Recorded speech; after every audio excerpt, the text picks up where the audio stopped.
Now, our next speaker is quite shy. Doesn't really like the limelight very much. Not one to push herself forward. So please give a very warm welcome to make us feel at ease. It's Becky from Reflect.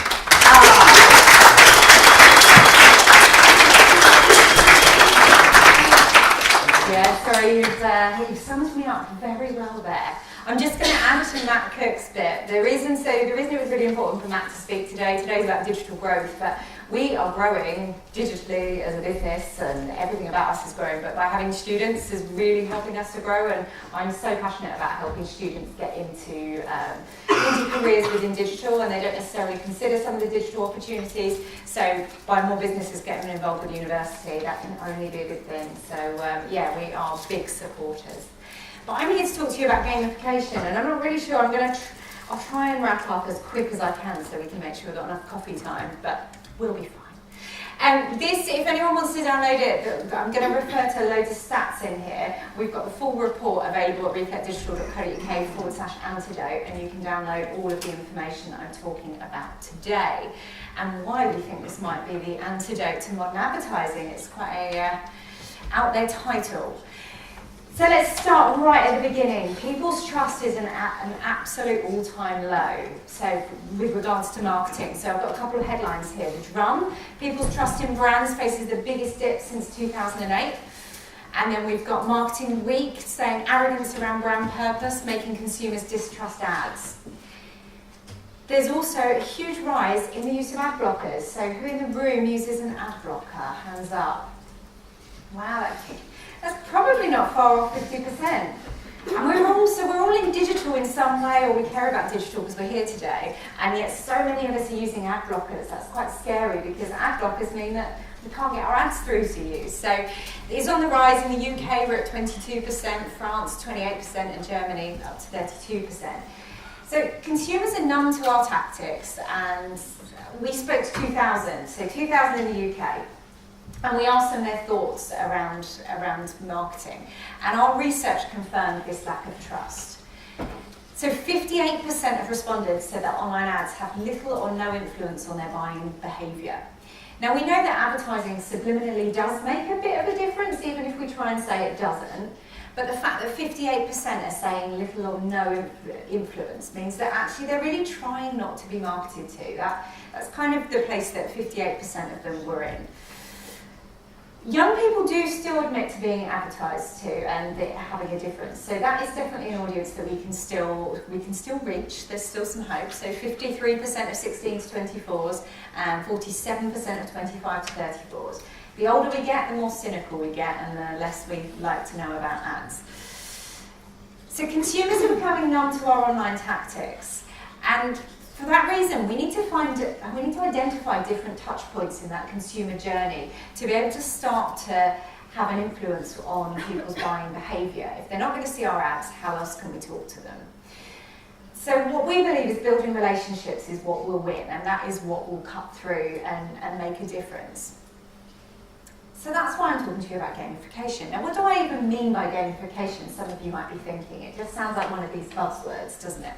So, proper definition. So it's the borrowing of elements of gameplay, and it's applying them to a traditionally non-game context. And the idea is we're trying to recreate those same levels that happen in the brain at the time that we're playing a game. So the levels of attention, engagement, enjoyment, maybe sometimes frustration, and frustration's okay because frustration creates friction, and if we create friction, we create more memories, we remember things. So all of those different things going on, and we're just trying to do it in a non-game context. So that's what we mean. So our research found that consumers that have already experienced gamification are overwhelmingly open to it. So 93% of them said that it is engaging. And they also admitted that it does influence their behaviour. So 60% of consumers said they would be more likely to buy from a brand if they played a game with that brand that they enjoyed. And that stat rose to 86% for those that had actually experienced gamification before. So that's why we believe that it could be the antidote to UK consumer apathy. It's a new way to cut through, and I'm going to talk you through how we can make that happen. So why gamify? So it really is an untapped opportunity. So I think some people think the word's been around a while and brands have been using games for a while, but actually of the 2,000 people that we spoke to, 31% of them had said that they actually had experienced it before, and only 16% said that they'd experienced it more than once. So that's really low. Now, for the purpose of the survey, we made sure that they understood what we meant by gamification so that they were fair in answering all of their questions. But that's really low that only 16% of 2,000 had actually played a game with a brand on more than one occasion. So it is an untapped opportunity. And remember, 86% of people that had said they'd be more likely to buy. So this is really compelling stats for making a case for this within your marketing strategy. And going back to young people, because again, we know that they're more likely to be influenced maybe by ads, but they're also more likely to be influenced by gamification. So 91% said that they would be open to playing games with brands. 84% said that they would buy from a brand that they played a game that they enjoyed with, and 61% said that they would keep on buying. So these are really good stats when people are in this world of don't advertise to me, don't talk to me, I'm not definitely going to buy from you. So they also ranked games as one of the most memorable activities. So they ranked it over kind of traditional advertising, live games, and even live experiences. So they're saying it's memorable. So that's a really, really important finding that we had. Men versus women. So actually we might traditionally think that we're expecting to see men on top here, but actually 76% of women say that they'd be more open to playing branded games instead of men. So 62% of men. So good stats there. So let's go back to the start. How did we as Reflect Digital get into gamification? So in August 2017, we launched Find 50 Clubs. Who in the room's played this? Oh, a few of you. Those that haven't, I'm sorry, I've probably ruined like your next 24 hours because you're going to be addicted. So there's the URL. Take a photo if you want to go and play it later. You can come and have a go. Now it's Find 50 Clubs, it's football clubs, but don't worry if you don't know your football clubs. If you know your towns and cities in the UK, you're going to be quite good at it. And this was kind of born out of us as a team trying to think, how can we do something different? How can we create something fun? The guys in the team all love football. Steve's one of our designers, he was part of this. And they kind of pitched me this idea and they kind of come up with it all. And I was like, oh, okay, yeah, let's give it a go. So that's kind of where we were. And this is what it looks like when you get into the game. So first time you see it, you're like, whoa, what is going on here? So when you're actually playing it, there's a bit more around it. I've just given you the whole picture. But that as a scene, it has got 50 clues to clubs hidden in it. So I'm going to just help you out. Let's do one clue. So right at the front here, we've got a swimming pool with black water in it. So it's Blackpool Football Club or United, who knows what they are. I just know the town name. And the town name will get you there. That's all you need, town name. So, and this is mainly in the UK, but we've got a few European ones thrown in there. Some of them are really tough. I mean, some of you are probably sitting there now, like trying to work them out. It takes a long time. I mean, the stats, bearing in mind this is a one-page website once you get into the game, and we had 15% of people spent on average, 15% of people spent over 40 minutes, that was it, 40 minutes. Becky, is that, I've got to ask, is that Huddersfield? Yes, I think so. Yes, yeah. Well done to you. I was like, is it? Yes. Steve's nodding at me. It definitely is. Yes. There we go. We've got another one. We've got two guys. I mean, we could just do this the rest of the afternoon if you like. But yeah, honestly, the engagement was crazy. Now, how do we make this happen? So if you think of us, we're an agency. Obviously, our lovely friends in Kent know us quite well. But actually, UK-wide, we're not a huge brand. We're not overly well known. So for us to launch something and to get the coverage that we did get was really impressive. So how did we do that? As we were about to launch, we sent out press packs. So we sent a press release out and we sent out a teaser. So this was a graphic that would go out. It's got like difficulty level extreme. And then we used their language. So we made sure we were talking to the types of people we were targeting. So we were going through sports journalists and bloggers that were interested in sport, football in particular. And we've got the kind of language, congratulations, you've impressed the scouts and you've made the Find 50 Football Club trials. So it's language that they're going to go, oh, I like this, I want to see what's going on. And we blurred out most of the scene, and we've just got the top corner with 9 clubs. So they're already addicted at that point. They can't wait to see the game as it launches. And through doing this, we managed to secure a Sport Bible before we'd even launched, as being happy to put it out and share it on their social and host it on their website. This was some of the kind of messages that we sent out. So we used Twitter. Twitter is amazing for finding journalists. Other websites, newstip.com, if anyone's not heard of that, that's a really good website. You can use it for free. You can create an account and you can find journalists. Also, Bars Sumo is another good one for trying to find, through content, journalists that have covered similar things. But we were, again, using their language. So warning, it's possibly more addictive than Football Manager. And we were getting the engagement. So this is all in the lead up. So you don't just launch this and hope for it to work. We're kind of building up the story a week or so before. And also we did have a hook. It was just the timing of the Premiership about to start. So it was August time, so everyone was ready talking about football. Oh, I'm losing my mic. Let's just come back up a little bit. And this was some of the other outreach that we put out there. So they were seeing different things. We managed to get Sport Bible on board for putting a quote on the homepage for us, so that was there. And that was the outreach. We did a BuzzFeed teaser game. So we did 10 of them. 10 of them as clues on BuzzFeed. Again, pre-launch to start getting people interested and excited. And through this, we managed to get links from, this is just some of the sites. We had over 100 links in total coming back to the website. And talking about links are really powerful for SEO. So anyone in the room that's got an SEO strategy going and they're trying to build up their profile and trying to make Google notice their website, links make a difference. So that's why I often have found talking about this in an SEO talk, because actually it has real benefit for links as well. So some of the massive sites that covered us, Sport Bible and Planet Football, were probably the 2 that sent us the most amount of traffic. Betfair fell in love with it so much that we've now built 6 games for them. So we've just launched Arsenal a couple of weeks ago, and we're about to launch Juventus, Barcelona, and a few others. Sevilla. So Sevilla. Sevilla is in Spanish as well, so that has been a real test of actually one of our developers who's a Spanish guy. So for him, he's had to try and learn how to use the creative brains of the designers in his own language.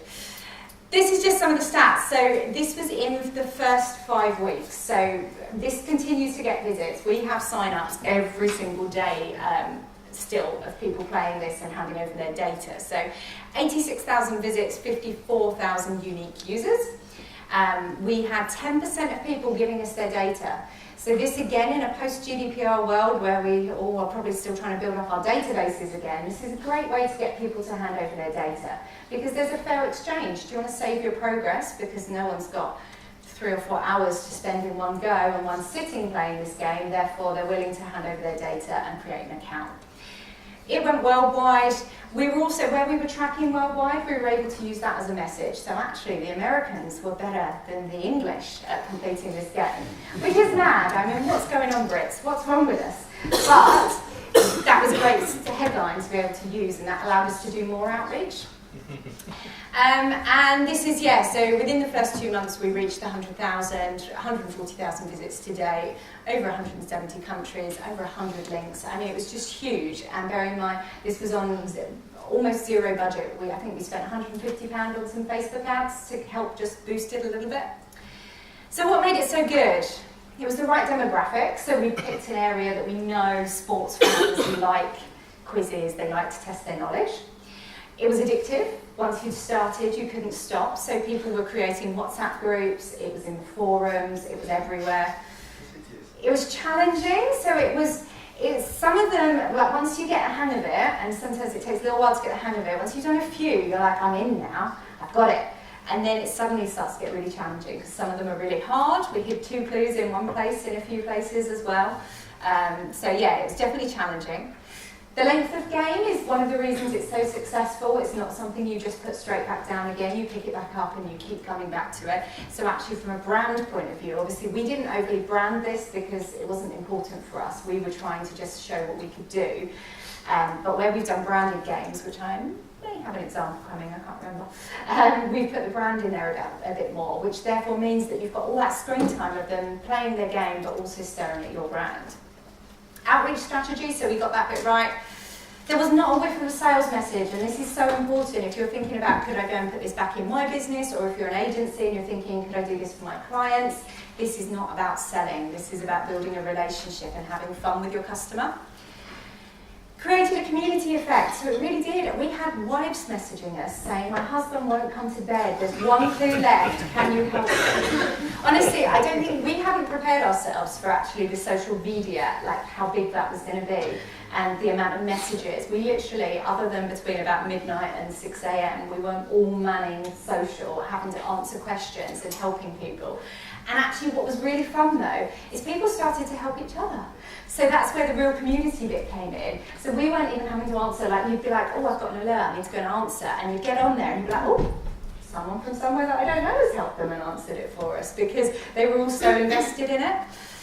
The forums were really good. So again, if we were talking about this from an SEO point of view, we often get really scared if we hear the word forums. We're like, oh, that sounds dodgy and spammy. But actually, in a really natural way, it was creating links, and it was for the right reason, and people were having the right conversations.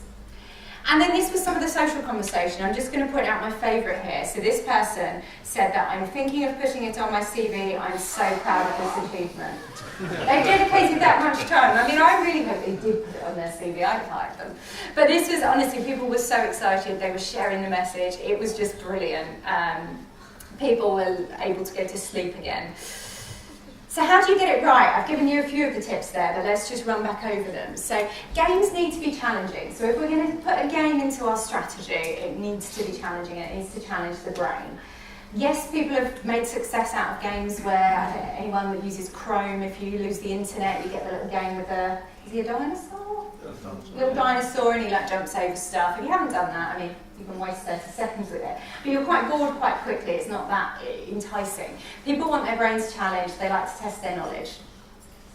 But it needs to be part of an integrated strategy. It's not a case of, right, Becky said games would be good, let's go and start and have a game. There needs to be something bigger than that.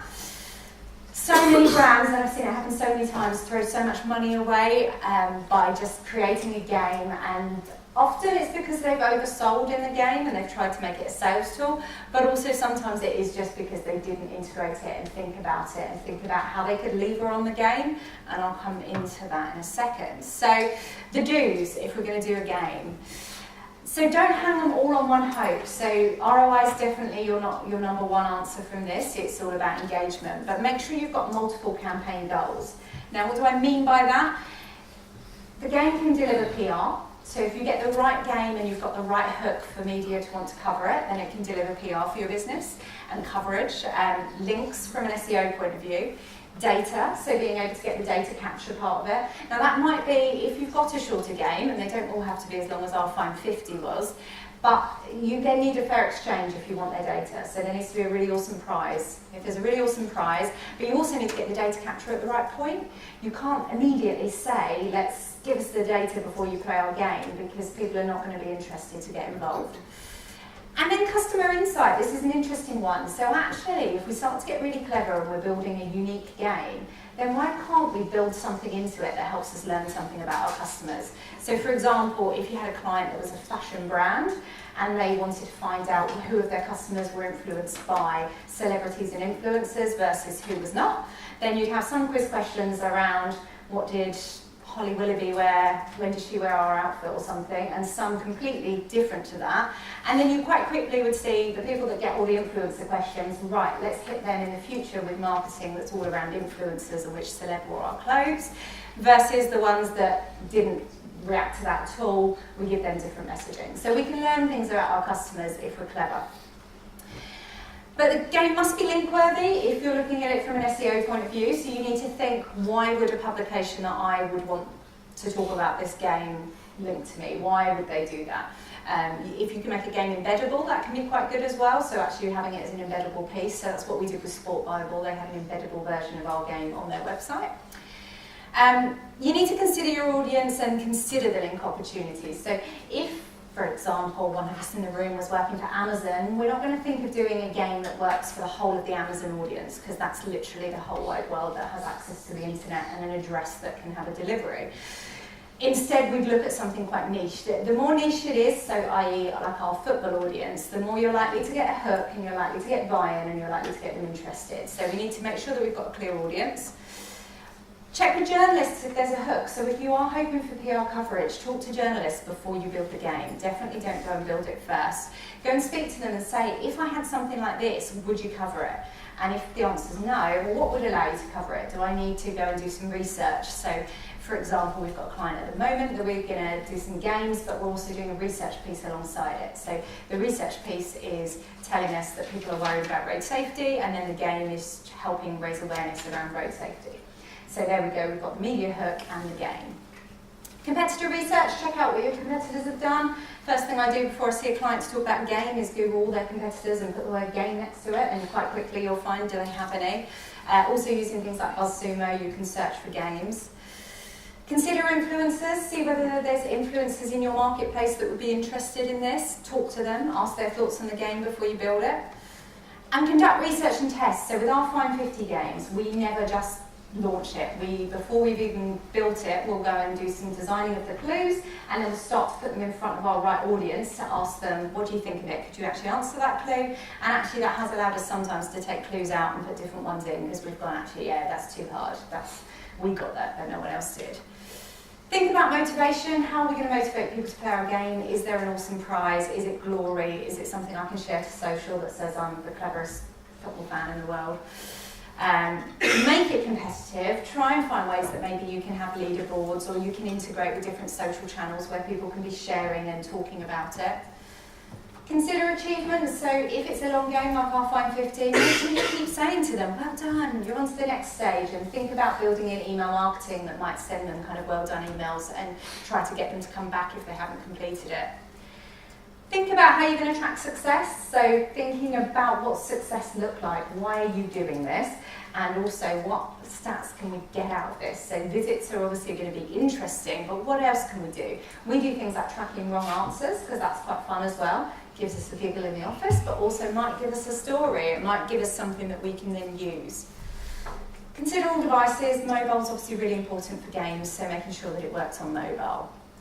And consider a series of games. Now that might sound mad to, well, I haven't done one game yet, why would I do a series? But actually, a game can be quite costly. So if you think of, well, actually, if I can spend the money on building the main thing, and then if I do 2 or 3 of them, they're going to be less expensive because I can keep reusing the main part of it, then actually we can start to plan a strategy across those 3 games, and you can take your learnings from game 1 and put them into game 2 and game 3, and actually it's probably a better use of that budget. The don'ts: don't sell, don't make it too complicated, and don't data capture too early. And what can I expect to achieve? So data capture, GDPR compliant data capture if you get that bit right. Engagement, get your people talking about your brand. Social following, so we also, if they ask for a clue, they have to follow us to be able to have a clue. So there's, again, fair exchange. Links, we talked about links, PR, traffic, so, and actually thinking what can you do with that traffic? Is there remarketing you want to do afterwards? Because eventually, obviously, we do want to sell to these people, we just don't want to sell to them within the game. Insight into the audience, a chance to change the narrative. We're doing a game at the moment for a train company, and everyone knows that train companies really struggle to have a good conversation with their audience because people are always moaning that they're late or it's cancelled or whatever. So a chance to change the narrative. And also brand experience that your audience are going to remember you for and love you for. Longevity, so even if you have got a prize in there, once the prize is done, take that part of it away and just leave the game up there, and it's something that people can come back to.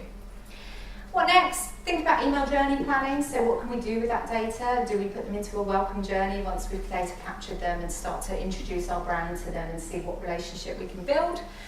Retargeting. So can we show them ads across the internet if they haven't got their ad blocker on? And that's it. So this is where you can download the full report. I haven't put these slides up, so I'll put these slides up and I'll tweet them tomorrow, which my Twitter is not on here, but we'll do it on the Reflect Digital Twitter. I'll do Q&A later. We're all going to go have coffee now, so come and ask me if you've got questions. But I genuinely believe trying to do something different is what it's all about these days. We can't just stay with the same answers for digital. So thank you all, and straight downstairs for coffee. Actually, give it up for Becky there as well.